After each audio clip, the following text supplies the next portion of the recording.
Every single season, we see some players surprise us all and become the leading scorers on their teams, and next season will be no different. So today we're going to go through every single NHL team, predicting their leading score for the 2026 season to see which player has the most success on your favorite team. So make sure you guys watch till the end as we go through every single roster to see who could be the cream of the crop in 2026, and to make sure you hit that subscribe button if you're new for more hockey rankings just like this as we head into the 2026 season starting this fall. Now, going through these teams in alphabetical order, that means we start out with the Anaheim Ducks, and they got quite a few interesting options with that top six going to be looking a lot different next year. Of course, you have the Trevor Zegras trade, you have Chris Kreider being brought in, but ultimately, I do think the leading scorer will end up being Leo Carlsson. I think he's going to have a pretty massive year this next season, being the former second overall pick by the Ducks. I mean, he's gotten better and better every single year this last season, being able to play a bulk of NHL games and getting close to the 82 mark, getting 45 points and 20 goals in 76 games, but he's somebody that I think has yet to really even touch the tip of the iceberg when it comes to his potential with the Ducks. He's something that I see eventually being around a point per game centerman, but this next year I could see him getting to 60-ish points, maybe even 65, maybe even 70 if everything breaks right around him, especially considering how much that Ducks forward group might be getting better, might be getting more goal scoring oriented. For a playmaker like Carlsson, I think you're going to have a lot more points, and potentially with a player like Cutter Gauthier as well getting a little bit more consistent, that helps Carlsson too. Going on to the Boston Bruins, and you could probably assume who I'm going to select for them. I'm going to go out on a limb here and have David Pastrnak as the leading scorer next year for the Bruins. I don't see them being all that much better, maybe slightly, but not by that much in my opinion. I mean, he'll settle around 101 points, still getting over 100 points in the end, but that number 2 scoring goal being still pretty vast. On to the Buffalo Sabres, a team that I'm hoping is a lot better this next season, though I'm not really expecting anything all that crazy. Of course, I think the 2 scorers that will likely be the number 1 and number 2 guys will be Tage Thompson and Dahlin in the end. Ultimately, though, I did choose Tage Thompson as the Sabres' leading scorer. I see them finishing, though, with a little bit more point scoring than he did the year before, with 81. I see really both Thompson and Dahlin having a bit more point totals this next season, but sadly, not enough for the Sabres to be a playoff team. On to the Calgary Flames, another team I do think kind of has just a 1-2 battle when it comes to the point scoring, though I don't want to count out players like Matt Coronado and maybe Zane Parekh if he's able to pop off brilliantly, but it'll likely come down between Nazem Kadri and Jonathan Huberdeau. As for my choice, I'm going to go with Huberdeau in the end, mostly because of the age difference. I mean, Kadri, even though he hasn't shown many signs of aging, especially this last year for Calgary being their best player overall, I do think we'll see a bit of a dip in terms of the point production, with Huberdeau picking up a bit of the slack. Even though I don't think he's going to get back to the 115 point type of level he was in Florida, I see Huberdeau finishing with 75 points. Very respectable and his best season in Calgary yet. Now we go into the Carolina Hurricanes, and this might be one of my first bigger hot takes of the video, because when you look at the scoring for the Canes, you got Aho, Jarvis. Unfortunately, Nate just not on the team anymore. Even though Aho and Jarvis both really great scorers, and I see being around the same range, there's one player they brought in that I actually see being the leading scorer for them, and that is Nikolaj Ehlers. Now, I don't think it'll be by much. I think Nikolaj Ehlers, Aho, they're going to be in the same similar point range, but I see Ehlers finishing with about 74 points, maybe Aho of 73, 72. I think Ehlers, though, is going to have a brilliant first season in Carolina. We know how much he wants to be there, signing there, prioritizing pretty much every other team in the process, but he's something that, if healthy, I think will be around a point per game, but especially in that Canes system, I think he wants to prove himself as still a premier scorer and prove the Winnipeg Jets not wrong for not being able to keep him. Moving on to the Chicago Blackhawks, the race for the leading scorer actually was a lot closer than maybe people would have expected, with Connor Bedard, of course, being number 1, but then you had Ryan Donato and Teuvo Teravainen picking up a lot of the offensive slack throughout the year, but spoiler alert, I do think Bedard will eventually be the leading scorer again. Donato, Teravainen, they're great players, but Connor Bedard, even when he has his inconsistencies, is still going to score like the best of them. And I think this next year, we will finally see Connor Bedard reach the 80-point plateau. I think he's learned a lot of lessons, especially in all 3 zones over these last couple of seasons. And I think we're going to see Bedard a lot stronger, a lot quicker this next year, which I think will be the biggest thing for him. I don't think he's going to have a 100-point season, but I think it'll be the best Bedard year yet. And I'm hoping, because the discourse around him is just dumb to me at this point. Now let's go into the Colorado Avalanche, a team that really will have 2 big guns in Nathan MacKinnon and Cale Makar. I would love to be different and say, hey, maybe Marty Nate just continues to flow well there, but even at his best, even when he had some great moments, he was still under a point per game for Colorado, so it's really going to be between MacKinnon and Makar. But even though Makar is going to put up unbelievable production as a defenseman, Nathan MacKinnon is still Nathan MacKinnon, and at least Makar, really not much of a chance. Unless we see MacKinnon have a major injury or something, it's gonna be MacKinnon. I mean, back-to-back-to-back 110-plus point seasons really does put up the numbers, really does shut everybody else up. Makar has a chance, but it's not a big one. I see MacKinnon getting 120 points flat and having another great season. Moving on to Columbus, and the Blue Jackets are a fascinating one to me because I think the race for first could actually be pretty intense next year. Of course, Zach Werenski ended up getting this time around having a fantastic season as a D, but if Sean Monahan was healthy, his points per game was the best on the team. I think a player like Adam Fantilli is really going to continue to increase that production, but ultimately, I went for a forward here at the #1 spot. I will say, I think Werenski's going to have a similarly fantastic year, but I think Marchenko's going to find himself in the 85-point range, being somebody that continues to improve year after year and prove himself as one of the best up-and-coming power forwards. I mean, maybe not even up-and-coming. He already is becoming that. This last year, 74 points, 31 goals in 79 games. Easily one of the more underrated names out there, but I think in Marchenko's case, this year is where he gets even more elite and cements himself among the best, especially as a winger. Now, predicting the leading score for my favorite team of the Dallas Stars is a bit tricky, considering I think that Matt Duchene is probably going to regress just a little bit in terms of his production, but the rest of the top 5 and players like Robertson, Johnston, Rupe Hintz, I see rebounding and being even a little bit better in terms of the points department. Johnston, not really much to rebound from, but I see all of them improving, guys like Robertson and Hintz especially. But in the end, I think the leading scorer for the Stars this next year is going to be Mikko Rantanen, and with how well he stepped into the lineup in the playoffs, I think he's going to carry that over. I don't think he's going to be able to get to the 100-point-plus mark that he was at in Colorado because you don't have that Nathan MacKinnon-like option on the Stars, but I still think he's going to have a respectable 90-point-ish range on the Stars. I mean, the regular season wasn't brilliant for him, but he was still around a point per game, and the playoffs, of course, we saw what he was capable of. When he has that synergy, when he is going, he is absolutely unstoppable, and I think he's going to have a great first full season with the Stars. On to the Detroit Red Wings, and their leading scorer pick is pretty obvious, even though I do see Dylan Larkin having a few more points than he did last season.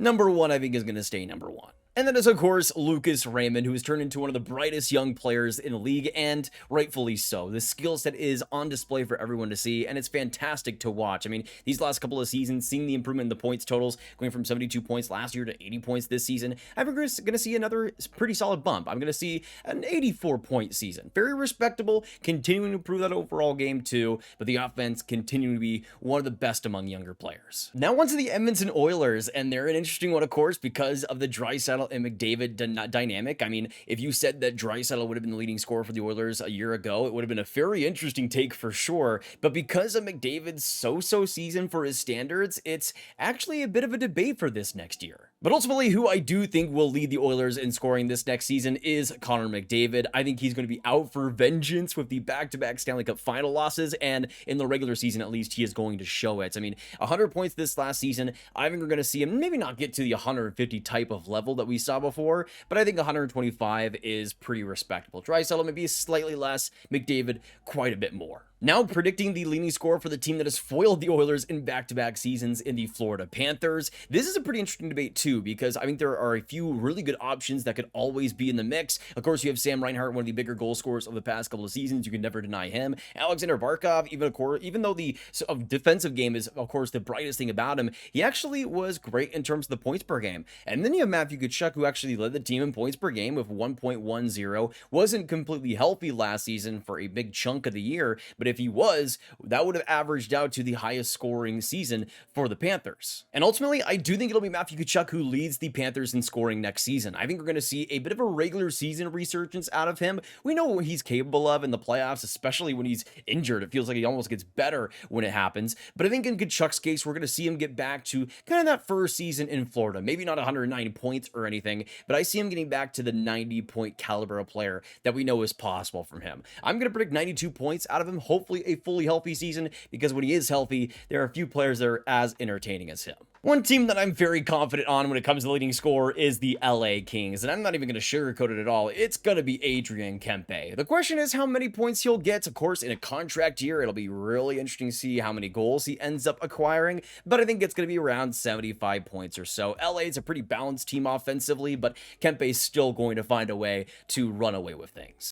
On to the Minnesota Wild here next up, and this is a team that if everybody is healthy, there shouldn't be much of a competition, but of course that wasn't quite the case this last year, as you had Kirill Kaprizov only playing half of the season, and players like Boldy and Rossi taking up the mantle as the two highest scorers. But let's be honest, at number one, it's going to be Kaprizov. Now it's time to talk about the Montreal Canadiens and their leading scorer for 2026, and even though I think it might be obvious, I do want to say I think Cole Caulfield will put up a fight. Blaine Hudson, of course, with the offense he has, could be up there. Even Ivan Demidov, I'm super high on him, of course, as I think one of the leading contenders for the Calder Trophy next season. But ultimately, even with all those threats and really great options out there, I mean, the captain will end up taking it home. It's really been a treat to watch the progression in Nick Suzuki and how much better he's been getting year after year, even though the defensive game has taken, of course, a lot of leaps from the junior level onto the NHL. It's the offense actually that keeps me getting even more surprised from a player like Suzuki, who just keeps getting better. Every single season in the NHL, he's had more points than the last, or at least a better points per game, and this last year, 89 points in 82 games.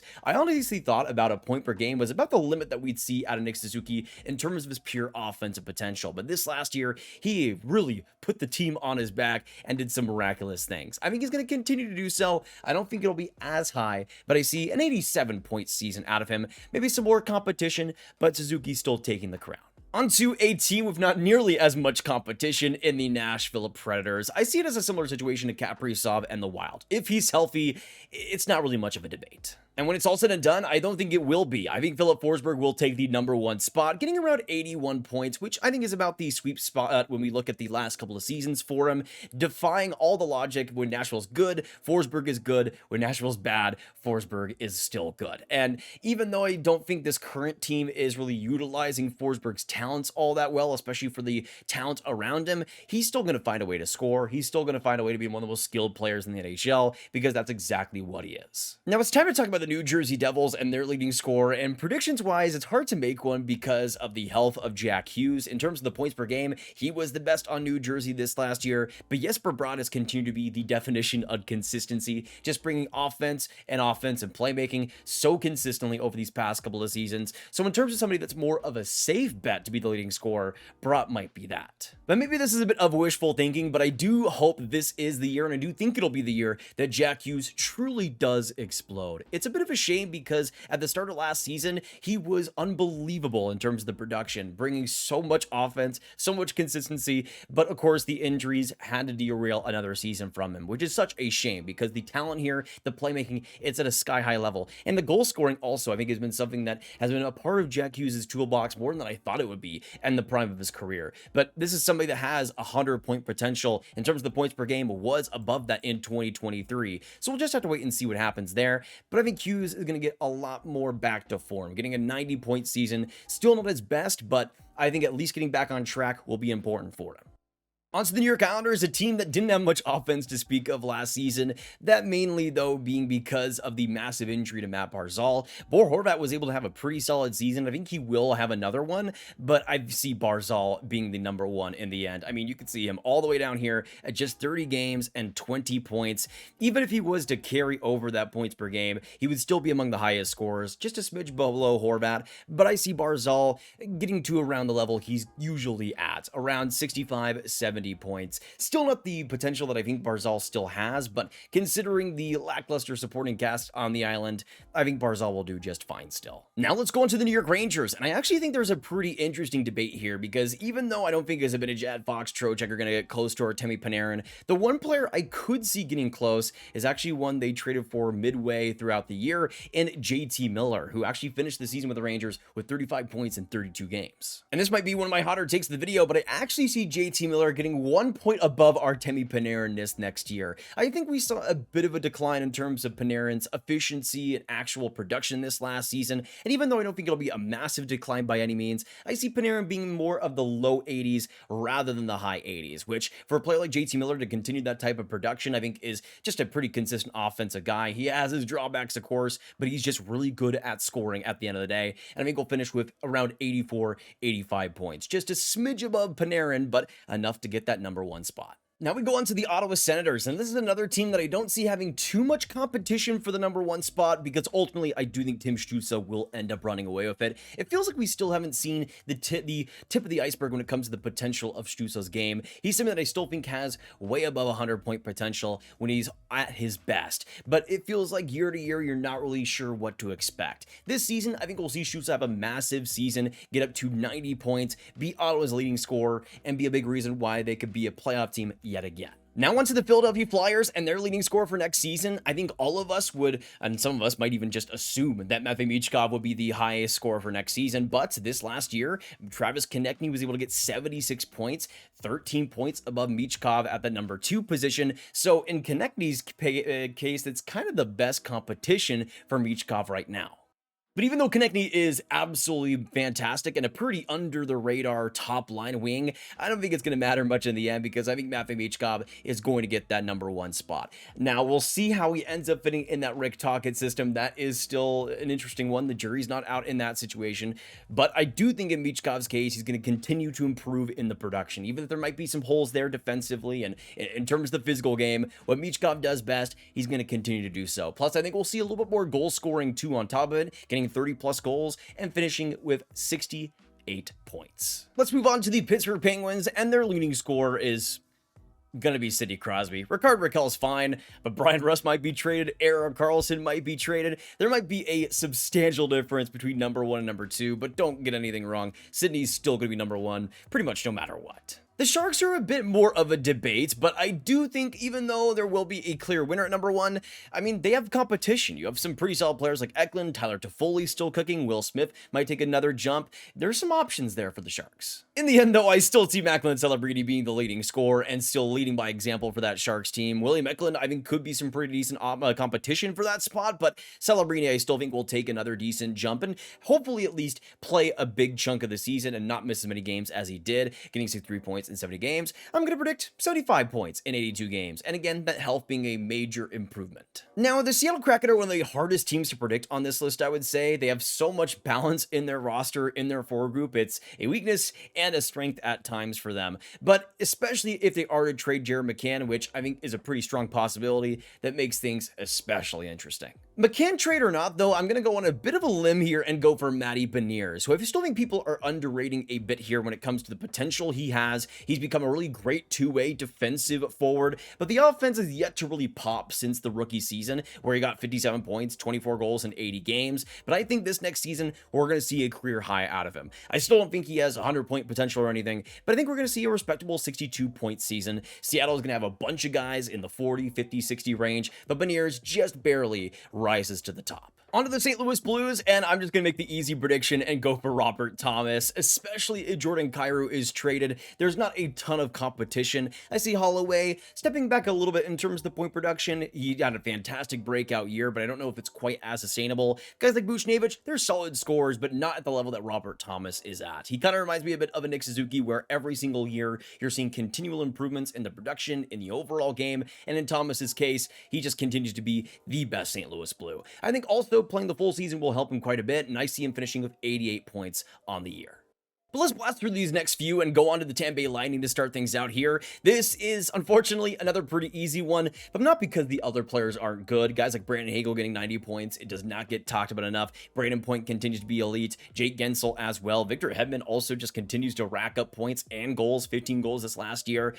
But it's Nikita Kucherov. At the end of the day, Kucherov is just that good, just that unstoppable, and I'm going to predict an 115-point year. I know, so disgusting, so bad compared to his usual self. Now, going on to the Toronto Maple Leafs, this will be an interesting race, of course, with their leading scorer, Mitch Marner, going off to the Vegas Golden Knights. It's a pretty decent gulf between him and the second-place scorer for the Leafs and William Nylander this last year, but I do see this being, hopefully, a season that we see full health out of Austin Matthews. Unfortunately, playing only 67 games this last year, getting 78 points, still looking good in terms of the points per game, but this year we're going to see him fully healthy, get that goal scoring a bit more back to form at a fantastic level, hopefully a 50-goal type of pace, and I see him finishing with 102 points, the exact type of pace that we saw out of Marner this last year. Now on to the newly named Utah Mammoth, a team that I think is going to make things a little bit more interesting for Clayton Keller, even though I still think he's going to run away with the scoring title in the end. But you got Logan Cooley, who I think is just going to continue to increase his point production. You got a player like Dylan Guenther that is just going to be a premier goal scorer. And of course, you got the trade in JJ Peterka, adding a 60-point wing around the range. Even though I think he'll likely stay around that spot, I think it'll be another interesting ad for that top six. Still though, Clayton Keller is by far the most skilled, by far the fastest, which is saying something when you have players like Logan Cooley on the roster. I'm going to predict an 102-point season, the same as Austin Matthews. USA players running away with things. Speaking of USA-born players running away with things, let's go on to the Vancouver Canucks, and I would love for Elias Pettersson to come out here and prove all of us wrong, but it's gonna be Quinn Hughes. I mean, this last year was just continued dominance out of him. It's such a shame that he wasn't able to play all the season because he was elite before he got injured and wasn't quite the same afterwards, but I think we're gonna see that in a full season for Vancouver, and even though the Canucks have their issues completely all throughout that roster, Quinn Hughes is not one of them. I see an 86-point season out of him and another fantastic year. Now, going on to the Vegas Golden Knights, we talked about Toronto and, of course, Mitch Marner being the leading scorer for them. He goes on to a Vegas team that has, of course, Jack Eichel. And previously, Eichel was the guy, the one that was always going to run away with the scoring lead. But now, of course, he has some pretty big competition. I think it will be a 1A, 1B type of situation there. But I think Marner's going to have his best season yet. I think he's going to have some magic with Jack Eichel throughout the season and ultimately finish with 109 points. A fantastic year for both players and maybe even Eichel getting up to the 100-point plateau. Now on to another team that's a little bit funky in terms of the point production and who you can expect to score in the Washington Capitals, a team that is all over the place. But of course, you got Dylan Strome as somebody that's really led the way these last couple of seasons. This last year, a point per game, 82 points and 53 assists in 82 games. One of the more underrated playmakers out there in the league. He was instrumental to a lot of Washington's offensive success this last year, and I see that continuing. Even though there are a couple options I think could be interesting, Pierre-Luc Dubois continuing to fit in there well, Connor McMichael could continue to grow. I see Alexei Protas being around the same range, Ovechkin declining a little bit more, and ultimately that leaving Strome to really be the uncontested leading scorer.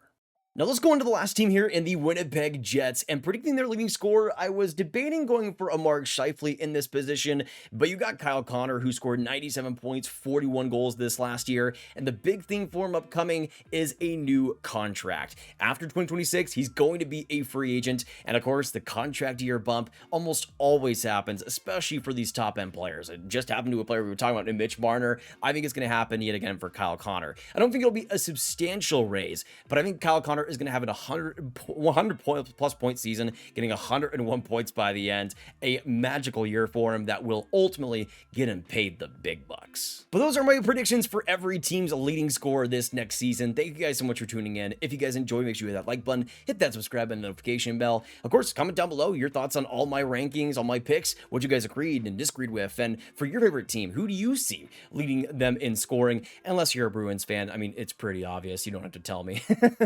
But thank you guys so much for tuning in. If you guys want to watch some more videos, make sure you go up there and click on that card for all my hockey rankings right in one playlist, and share it with all the hockey fans you guys know online. I appreciate it a ton. Thank you guys so much for the support on the channel over the last month. It's been truly breathtaking, and we'll be pumping out some more videos for you guys soon. Appreciate all the support and have a fantastic hockey day. Goodbye.